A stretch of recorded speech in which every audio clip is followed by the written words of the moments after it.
So an author, Pulitzer Prize finalist, by the way, wrote on Twitter yesterday that people should stop wearing red hats, not just MAGA hats. They should stop wearing red hats in general. Any red hat at all is deeply triggering. Now, Rebecca Mackay said, she said, is anyone else made really uncomfortable these days by anyone wearing any kind of red baseball cap? Like, I see one and my heart does weird stuff. And then I realize, she didn't say stuff, she said the S word. And then I finally realized it only says Titleist or whatever. Maybe don't wear red caps anymore, normal people. Also, for the love of God, the clever folks wearing Make America Read Again or whatever caps, no, you're making everyone scared. Don't do it. If you're here to be contrary, an equivalent here would be Western Hindus choosing not to use the swastika symbol in public, despite it being sacred to their faith, because it would offend/frighten people. The red hat has become a symbol of hate because of how its wearers act. You know, I have to really agree with Rebecca on this one. I think she makes a good point. But I would go a step further because personally, I'm frightened at this point by anything red at all. I don't care what it is. Any kind of red thing whatsoever. I was just for example, I was walking through a garden the other day and I came up to a tomato plant and I just vomited all over the tomato plant and wept. And I broke down in tears. I cried there for 15 minutes because I was so triggered and traumatized by the sight of the red thing. I panicked at a stop sign last week, which of course is red, and I plowed right into a whole group of people, and that's Trump's fault, not mine. Red is very frightening for me. I'm like a bull in a rodeo. It just triggers me in that way. So stop with all the red people. I'm in agreement with that. Actually, in all seriousness, the real truth is, and I don't know if I'm alone in this, but when I see the red hats, I guess I'm stuck in the 90s because when I see red hats, I still think of Fred Durst. I don't think of Donald Trump, which is also pretty traumatizing, actually.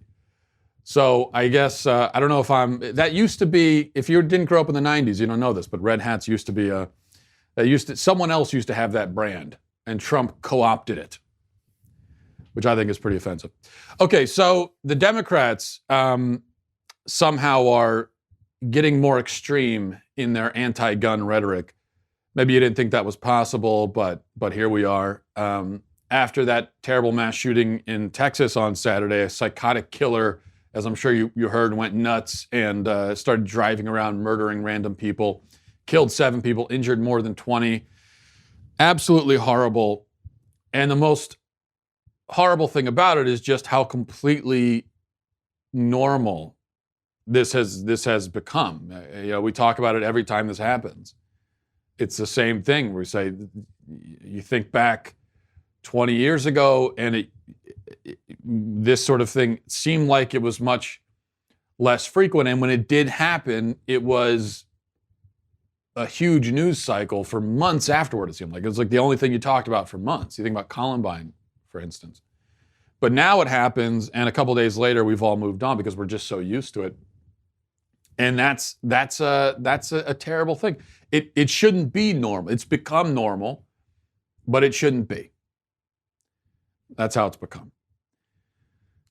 Now, Democrats have their answer. And their answer is obviously to confiscate guns.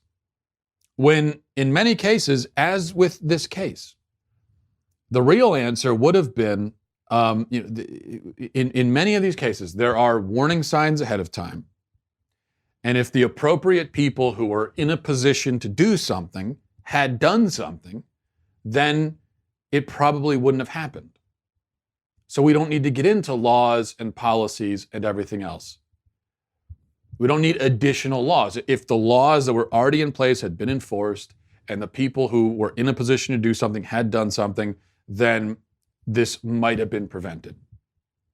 Because that's the thing about laws. You can add 50 additional laws. You can add 100. You could pass 500 new anti-gun laws. It wouldn't matter if they're not enforced. And if we're not enforcing the ones we already have on the books, then what's the point of adding new ones?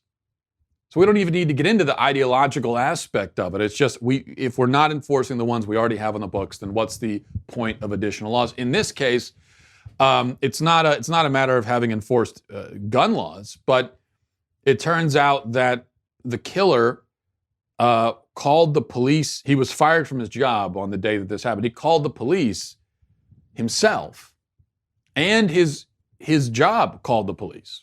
And apparently, I think the FBI was notified as well. But nothing was done, and then this happens. So we don't need to get into talking about gun laws, but of course we will, and that's what's happened over the last few days.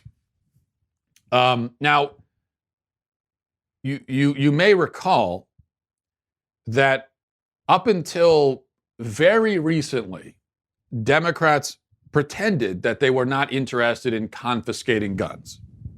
They were very clear about that. That that's not what they're looking to do. They want common sense gun regulations, so on and so forth, but they're not looking to confiscate guns.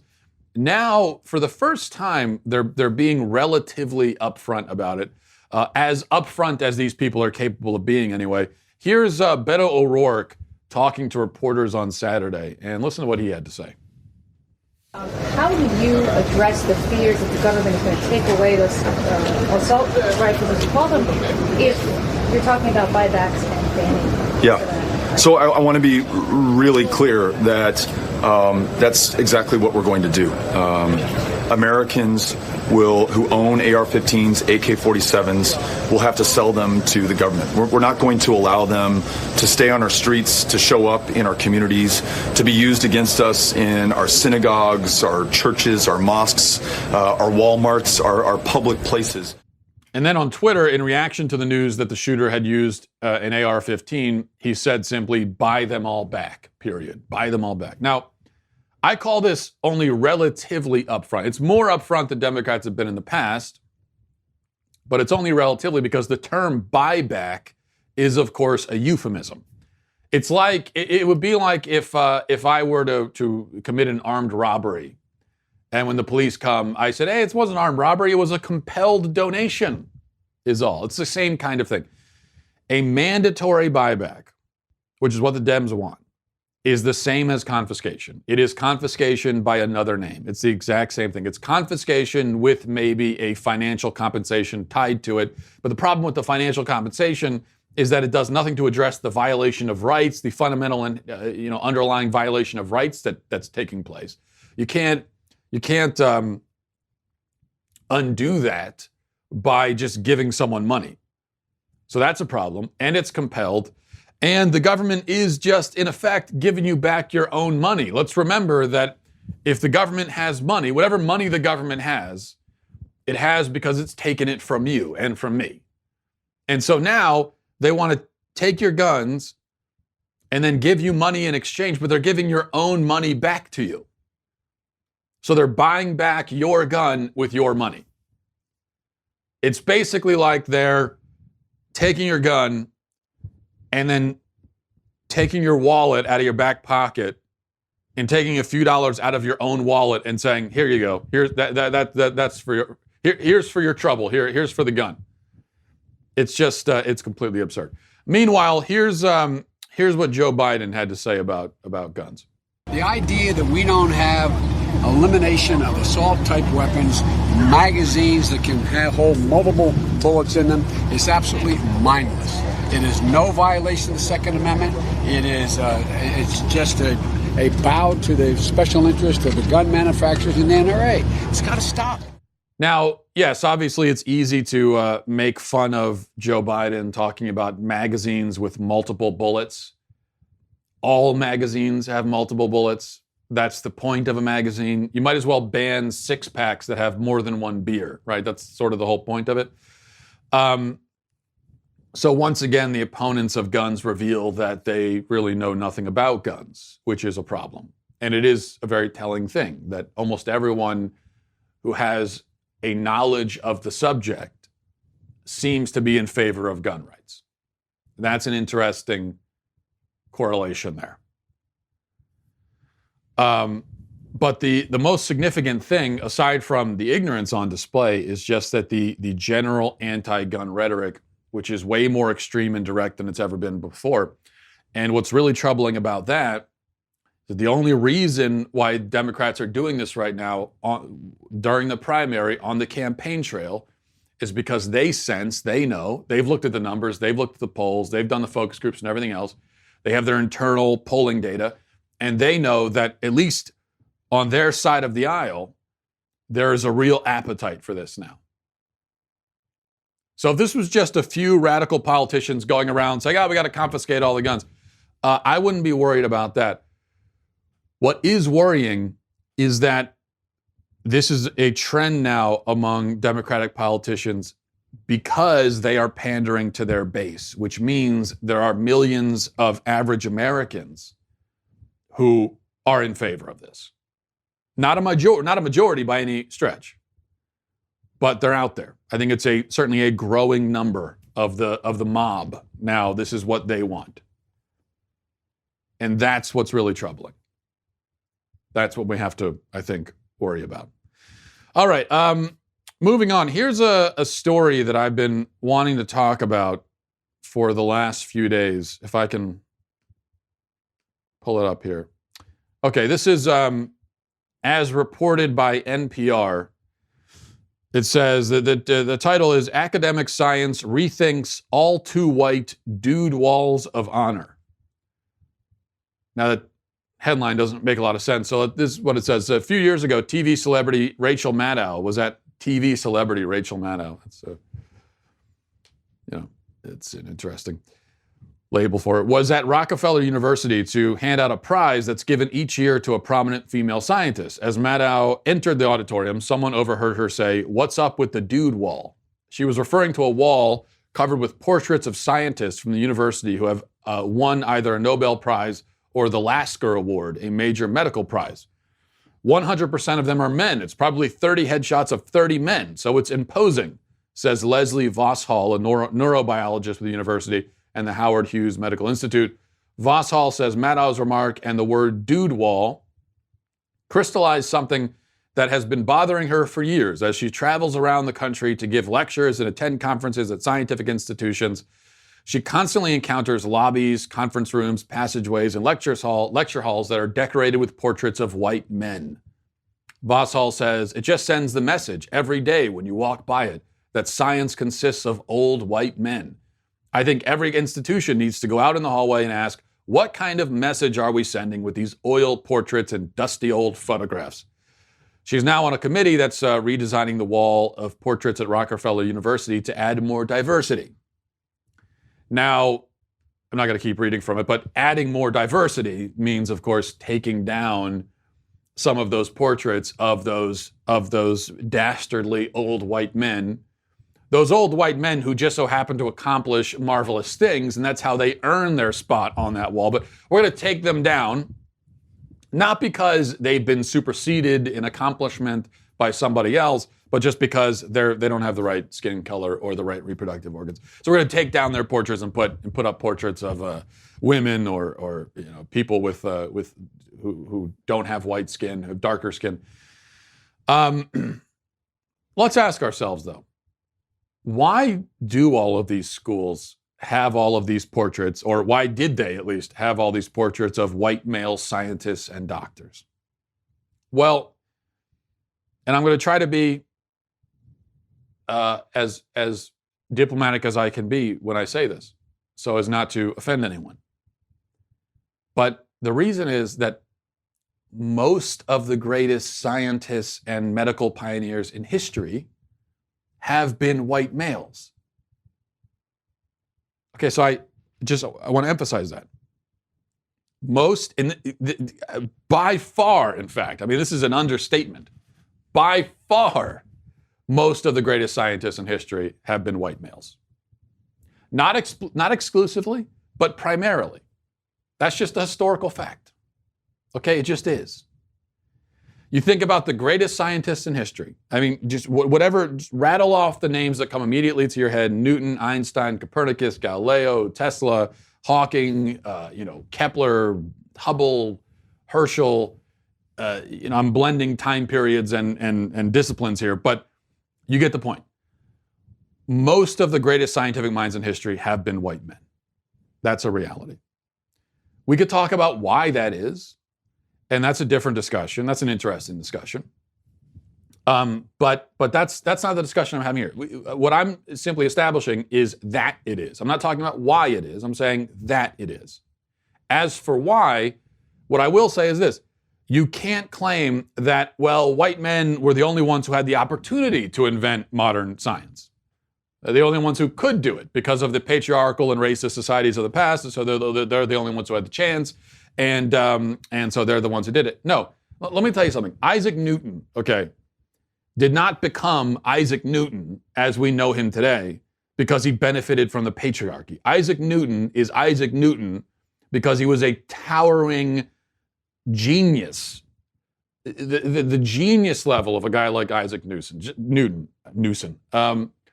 The genius level, I never said that I was a genius. The genius level, the force of his genius is what made him a scientific revolutionary. And that's all. Okay, there's no additional, he had help from the patriarchy. No, this was just, if you understand how incredibly brilliant this guy was. He went into a room and thought about it and invented calculus. Okay, that's what. Same for Einstein and Copernicus and these other guys, just so incredibly brilliant, and that's why they're scientific, pioneers, and that's why they get the credit for that. But here's the point. Now, what I also would not say when we talk about. Okay, so we have the fact that most of the greatest scientists in history have been white men. Not all, but most. The question of why is a different question. I'm not getting into that. What I will say, it's not that, well, white men are superior or smarter generally, and that's why they're the ones who did all. No, I'm not saying that. That's not the case. And I think one of the ridiculous things about white supremacists, those that do exist, is that it's like they're trying to take credit for things that other people did. So Newton was a genius. I would love if I could take some of that credit and say, oh yeah, he was on my team as a white man, so I get some credit too. We did it. No, it wasn't a we. He happened to be a white guy, and he was the genius. I didn't do it. I don't get any credit for that. That's aside from the moral the moral derangement of the white supremacist viewpoint. One of the other problems with it is just that you have these people who haven't done anything but post on message boards and play video games that are trying to take credit for these things that people other than themselves have done. So that's not the case. But it's just a simple fact that white men, most of the great scientists have been white men. Here's the main point, though. I don't see this as a point of shame or embarrassment. Okay, we are now told that we should be ashamed and we should be embarrassed that white men have done so much good in the world. And it's an interesting message because on one hand, we're told, white men are toxic bullies and oppressors. And on the other hand, we're essentially told they've done too much good in the world. They've contributed too much to medicine and science, so we have to take down their portraits and pretend that they didn't do it because it's not fair. They didn't give anyone else a chance. But I don't think embarrassment or anything like that is the right emotion. I would suggest a different emotion, maybe gratitude. Maybe we should be grateful for what these men have accomplished. Not because they're men or because they're white, but just because of what they accomplished. Maybe we should be grateful for that. Rather than whining that they didn't have, different reproductive organs or darker skin, why don't we have gratitude for what they did and what they accomplished? And how much easier they made our lives through the invention of modern science. I think probably that's a better reaction than one of embarrassment or shame or resentment, jealousy, envy. Because I think it's great. If you're saying, well, we need to get more women involved in science, fine, great, go for it. But when we start taking down and covering up the portraits and the statues so that they don't feel bad, that's not the right message. If you have a young woman entering a university, she wants to be a scientist, she should be looking up to these guys. You got to keep their portraits up, because you could say, look at what these incredible people achieved. Maybe you could do the same. So it's aspirational. But you lose that effect if you start taking it down and hiding it and saying, oh, don't worry about them. And it's absurd anyway, because if you're in a school and you're trying to get into the sciences and you're learning and you're reading textbooks, these white men whose portraits you've covered up or taken down, they're going to be all over the textbooks, because like I said, these are mostly the people who invented modern science. So you can't escape them, even if you want to. All right. There's one other thing I wanted to, let's see, we have time. Yeah, I have time. One other thing I wanted to talk about, another article I wanted to read partially, and mainly because it raises a question I've had for a while, and maybe you guys can help me out with it. This is just a question that I have. I don't fully understand it. It's from CBS News. It says a Catholic school in Nashville, Tennessee has banned the Harry Potter series because a reverend at the school claims the books include both good and evil magic, as well as spells, which, if read by a human, can conjure evil spirits, according to the Tennessean. The publication obtained an email from Reverend Dan Rehill, a pastor at St. Edward's Catholic School Parish, which was sent to parents. In the email, Rehill explains that he consulted several exorcists in the U.S. and in Rome, and it was recommended that the school remove the books, the Tennessean reports. Reverend Rehill said of the Harry Potter series, these books represent or present magic as both good and evil, which is not true, but in fact a clever deception. The curses and spells used in the books are actual curses and spells, which when read by a human being, risk conjuring evil spirits into the presence of the person reading the text. And then it goes on how other parents had complained and so on, and so they took out the Harry Potter books. I've heard this from other people, that the magic spells in Harry Potter are, quote, actual magic spells. Are they, though? Actual magic spells?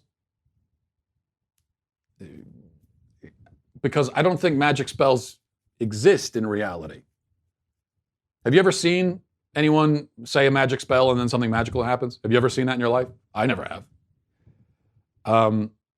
That's something that exists in fantasy books. It's not a real thing. So, but this problem with Harry Potter, this is a thing among some Christians, a not insignificant number of Christians in my experience. Some Christians are very uncomfortable with Harry Potter, and maybe that's understating it. But I have to say that I don't understand it personally. I'm not a Harry Potter fan. I think quality-wise, it's nothing special. But this, and I haven't read it, and yes, I do say that even though I haven't read it.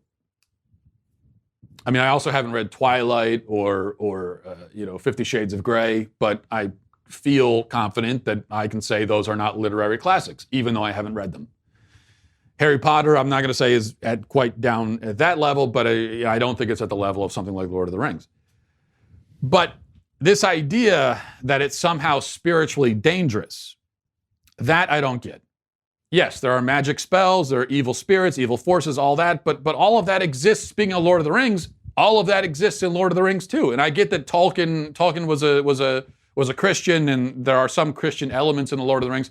Lord of the Rings is not a Christian allegory, as some people like to claim. Tolkien himself was clear that it was not that, wasn't meant to be that, but he was a Christian, a devout Christian.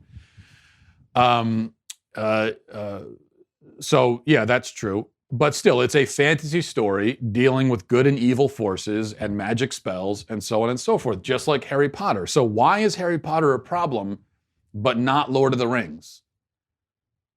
I don't quite understand that. I think here's what I say. I think the depiction of evil in a story, whether it's magical evil or ordinary, everyday evil, really doesn't much matter. The depiction only becomes problematic when the evil is either glorified or when we're given sort of a nihilistic view where there's really no difference between good and evil and they all blend together and in the end there is no good or evil. I think both of those are problems, especially for kids. So I would agree with that. And I'm not saying there's anything inherently absurd about, being concerned about a fiction story. Because I also think this idea that, well, it's just make-believe, it doesn't matter what happens in the story. No, I don't think that's true at all. It definitely matters. And people are shaped and formed and influenced by the stories they read. This is part of human nature. It's been the case ever since the dawn of human civilization. We tell stories, and this is one of the things that moves and motivates and as I said, forms us.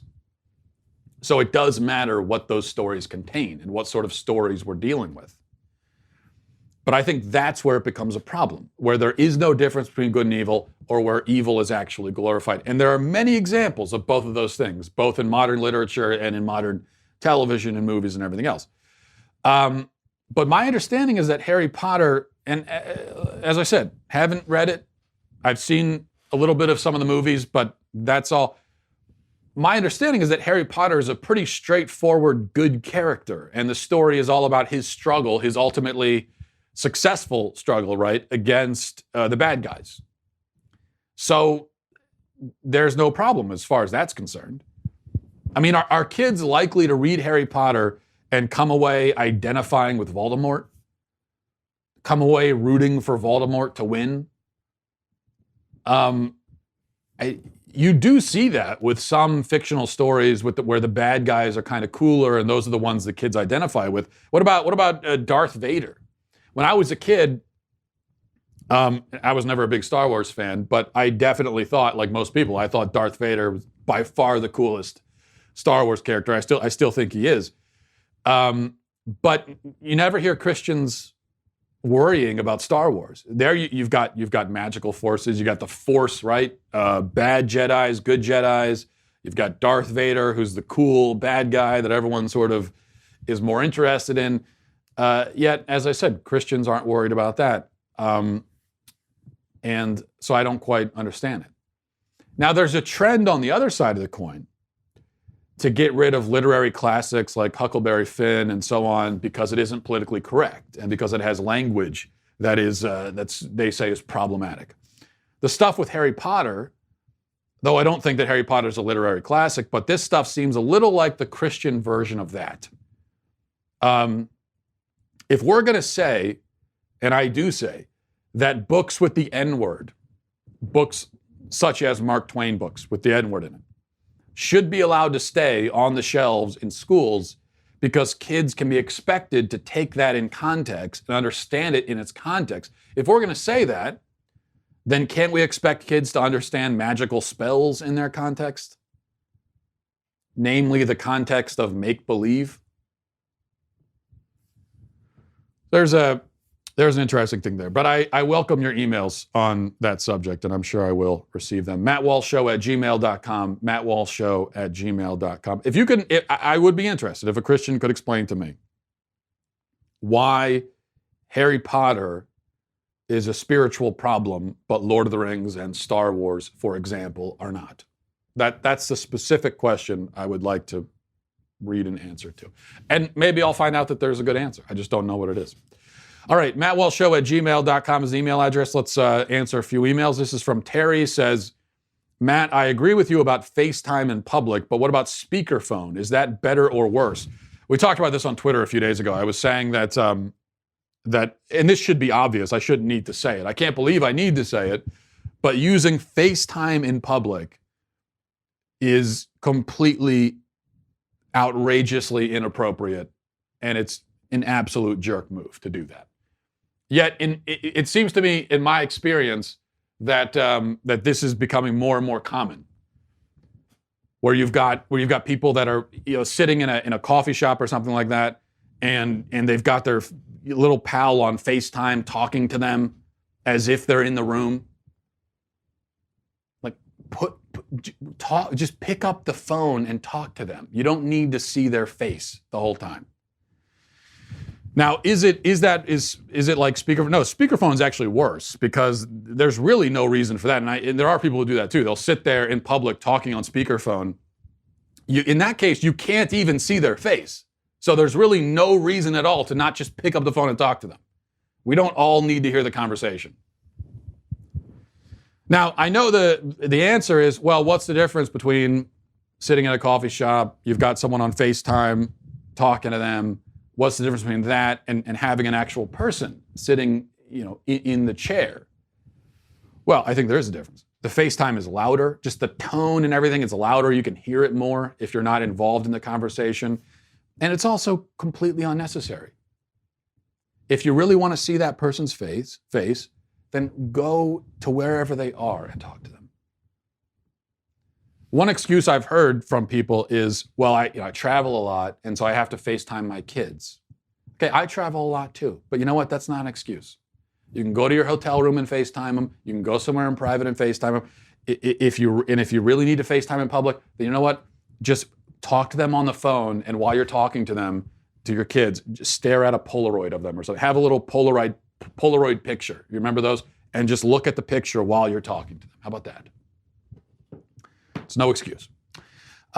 This is from Danny. Says, hi, Matt. As a Catholic, I take it you are not a fan of Martin Luther.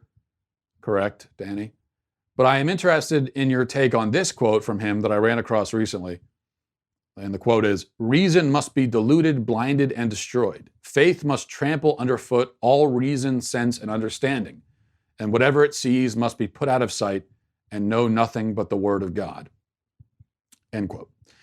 What do you think? Should faith come before reason or reason before faith? Yes, Danny, as with so many other things, I must disagree with Martin Luther here. And in fairness, that quote there, I'm sure there's a larger context to it, and I don't have the context here, so I'm just engaging with it as it's presented out of its context. Taking it like that, I would disagree with it. I think it's a big problem to sort of put faith over here and then reason and understanding over here, as if they're two completely different categories of things. And then to say that they're at odds with each other and we should choose one or the other. I think that's a problem. That's the stereotype of faith, the negative view of faith, the negative version that we get from atheists. When I hear Christians confirming it, it really makes me cringe. And I do hear this, putting this Martin Luther quote aside, I hear this kind of thing from Christians sometimes. If we have to choose faith over reason, sense, and understanding, how do we, if you're saying, well, I have faith completely apart from your reason, your sense, and your understanding, then what do you mean that you have faith? What does that even mean in that context? What does it mean to say, I think this proposition is true, that there is a God, that Jesus is the Son of God, that the Bible is the Word of God, etc. What does it mean to say that you think that proposition is true if you are accepting it apart from reason and understanding? What does that mean? I think it's true. Well, you can't think anything without reason, and you can't understand the distinction between truth and falsehood without reason. That's what you use your reason for. It's what makes us human. To call something true is a judgment of reason, it seems to me. All of these things are linked, is what I'm saying. I don't think you can neatly separate them and put them into different compartments and different categories. I just don't see how you can do that. Look, if someone asks you, why do you believe in God? Which, if you're a believer, I assume you have been asked that question many times, and it's certainly a question that you must be prepared to answer. So what do you say when you're asked that question? I guess you could say, well, I just feel like it's true. I feel it. But that would be a very unconvincing answer. that will leave you, by the way, totally exposed to the obvious follow-up from your, let's say, atheist questioner. The obvious follow-up is, well, I feel like God isn't true. And Hindus feel like their God is true. And Muslims feel like their God is true. And the ancient pagans felt like their gods were true. And, tribesmen in the Amazon feel like their gods are true.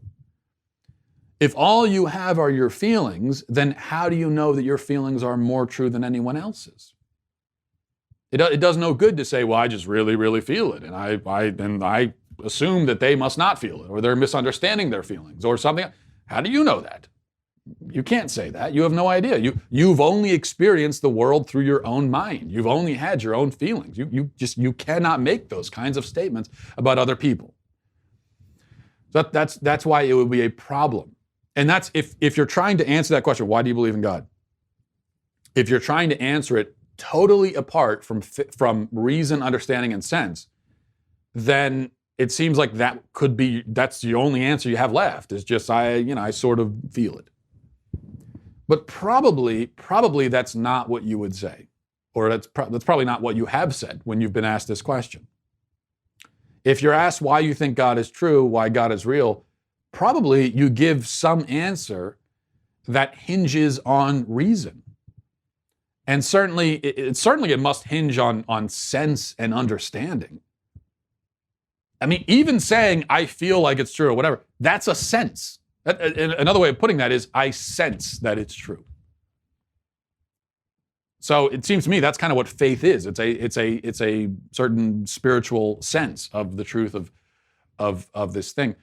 So to even say faith without sense, well, now I just have no idea what faith is. If it's not even sense, then what the hell is it? Pardon the expression. So I would anyone who would agree with that quote, I would challenge you to come up with a definition of faith that is completely separate from any notion of sense, understanding, or reason. I don't think you can. I don't think you could come up I don't think you can come up with a coherent, intelligible definition of faith that has nothing to do with any of those things. So I think we just create a false dichotomy here. And like I said, I think any time you come to the conclusion that something is true, your reason is always involved in that. Always. That's kind of the definition of what reason is. Or that's part of it anyway, is the ability to contemplate the truth or falsehood of a particular idea or proposition and come to a conclusion. Animals can't do that. We can, because we have the ability to reason. So, and that is very much involved in our, in faith as well. It would seem to me. So, when you read the Bible, for example, when you read the Gospels, and you say to yourself, it really seems to me that this is true. That's faith, but it's also reason. What do you mean it seems to you? It obviously seems to you as reasonable. It seems to you as something that is true. So that's your reason talking there. Even just the ability to understand what you're reading. But you couldn't possibly read the Bible without reason. You literally couldn't read it. You wouldn't know. You wouldn't be able to put together what any of the words even mean. To be able to read words and understand what they mean is reason. All right. So we'll leave it there, I suppose. Thanks, everybody, for watching. Thanks for listening. Godspeed. The Matt Walsh Show is produced by Robert Sterling, associate producer Alexia Garcia Del Rio, executive producer Jeremy Boring, senior producer Jonathan Hay, our supervising producer is Mathis Glover, and our technical producer is Austin Stevens, edited by Donovan Fowler. Audio is mixed by Mike Coromina. The Matt Walsh Show is a Daily Wire production. Copyright Daily Wire 2019. If you want to delve the depths of leftist madness, head on over to The Michael Knowles Show, where we examine what's really going on beneath the surface of our politics and bask in the simple joys of being right.